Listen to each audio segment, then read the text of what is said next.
कल के गोल्ड की ट्रेड की बात कर लेते हैं। तो कल ये यहाँ पर हमने ट्रेड लिया था इस कैंडल पे, क्योंकि एक लिक्विडिटी जोन था और यहाँ पे लिक्विडिटी लेकर के मार्केट ऊपर जा रहा था, तो मैंने यहाँ पे रियल अकाउंट में भी ट्रेड प्लान किया और फंडेड अकाउंट में भी। लेकिन लिक्विडिटी के बाद यहाँ पे मार्केट काफी देर तक सस्टेन करने लगा, बहुत सस्टेन किया, तो फिर मैंने यहाँ पे कास्ट पर ही एग्जिट मार दिया दोनों अकाउंट में। ये फंडेड रूम का अकाउंट है और ये रियल अकाउंट है। ये रियल अकाउंट है। यहाँ पे क्लोज पोजीशन में आप देख सकते हैं $61.61 का प्रॉफिट हुआ है। और फंडेड अकाउंट की बात करें अगर यहाँ पर ट्रेड हिस्ट्री में अगर हम जाएंगे तो यहाँ पर ये $2 के समथिंग प्रॉफिट पे क्लोज हुआ है। तो ये कल के ट्रेड थे। और अगर कल के और ट्रेड की बात करें तो सुबह सुबह ट्रेड बन गए थे, जो कि 7 बजे के आसपास बना था यहाँ पर। एक तो ये भी लिक्विडिटी एरिया था पहले का, जहाँ से मार्केट ऊपर गया था। ये सुबह 5 बजे एक ट्रेड बना था, 5:30 बजे, और एक सुबह 9 बजे ट्रेड बना हुआ था, जो कि हम ले नहीं पाए। आज के लेवल्स देख लेते हैं। तो सबसे पहले तो ये जो सारे लेवल्स हैं इनको डिलीट कर देते हैं, क्योंकि ये भी ये काम के हैं नहीं अपने।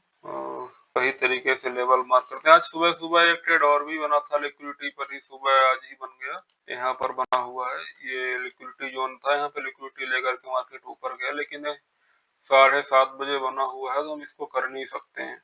ये ट्रेड था यहाँ पर। और अगर इसके मूवमेंट की बात करें तो अच्छी खासी मूवमेंट भी मिली है हमको। अगर ट्रेड की बात करें तो 20 पिप के समथिंग स्टॉप लॉस था और इसे टारगेट दिया है 100 पिप के आसपास। आज के लेवल्स देख लेते हैं, आज के क्या लेवल निकल के आ रहे हैं।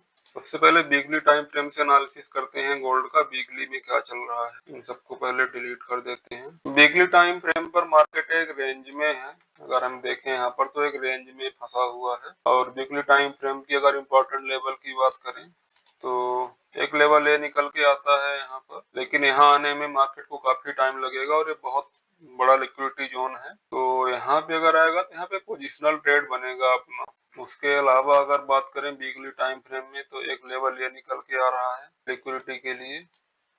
फिर अगर हम डेली टाइम फ्रेम पे आ जाते हैं तो डेली टाइम फ्रेम पे मार्केट रेंज में है। हर कैंडल के यहीं पे लगभग सेम लो लगा रहा है। बहुत ही ज्यादा चौपी रेंज में फंसा हुआ है। अभी मार्केट का डायरेक्शन क्लियर नहीं है कि इसको किधर जाना है। अगर डेली टाइम फ्रेम पे लिक्विडिटी की बात करें तो एक अच्छी लिक्विडिटी हमको यहाँ पर दिख सकती है। एक ये लिक्विडिटी है और एक लिक्विडिटी यहाँ पर है, इस कैंडल के लो के नीचे है। 4 आवर पर देख लेते हैं। 4 आवर पर भी सेम ही है, सेम जोन ही निकल के आ रहा है।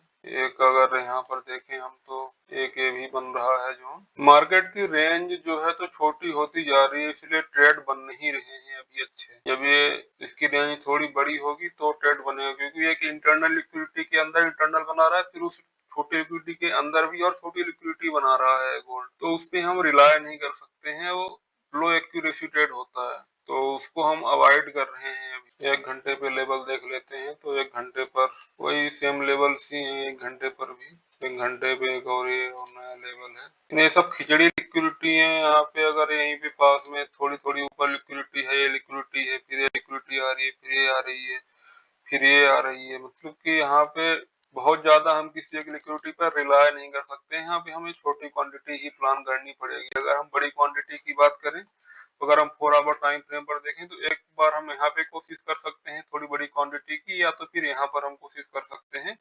इन जगहों पर छोटी छोटी क्वांटिटी हमें देखना पड़ेगा। तो गोल्ड के यही लेवल्स निकल के आए हुए हैं, और अगर इस लेवल पे कुछ आता है और अपना जोन बनाता है तो देखेंगे, ट्रेड प्लान करेंगे। और सिल्वर का चार्ट भी एनालिसिस कर लेते हैं। आज सिल्वर को भी हम देखते हैं। तो सिल्वर में हमने डेली टाइम फ्रेम पे ऑलरेडी लिक्विडिटी मार्क करके रखी हुई है। तो सिल्वर के यही लेवल्स हैं। देखते हैं सिल्वर में अगर कुछ बनता है तो इधर भी ट्रेड प्लान करेंगे। और बीटीसी की बात करें तो बीटीसी अभी रेंज में ही चल रहा है, वही अपनी पुरानी रेंज में ही है, कुछ एक्स्ट्रा नहीं किया है इसने। बीटीसी की लेवल की बात करें तो एक ब्रेकडाउन आया हुआ है, और इसको बीटीसी को भी यहाँ नीचे आना चाहिए, कम से कम यहाँ तक तो आना चाहिए, क्योंकि इस ब्रेकआउट को फेल किया हुआ है। डेली टाइम फ्रेम के हिसाब से अगर हम देखें तो डेली टाइम फ्रेम में जैसा जिस हिसाब से पहले मार्केट चल रहा है तो एक्चुअली में तो इसे इस लो को ब्रेक करना चाहिए, लेकिन अगर लो ब्रेक नहीं करता है तो फिर भी कम 50% इस रेंज का तो नीचे आना चाहिए। उसके बाद अगर ब्रेकआउट करे तो अगर यहाँ पे ब्रेकआउट मिलता है थोड़ा सस्टेन करने के बाद तो हमें एक अच्छी रैली मिल सकती है ऊपर के लिए।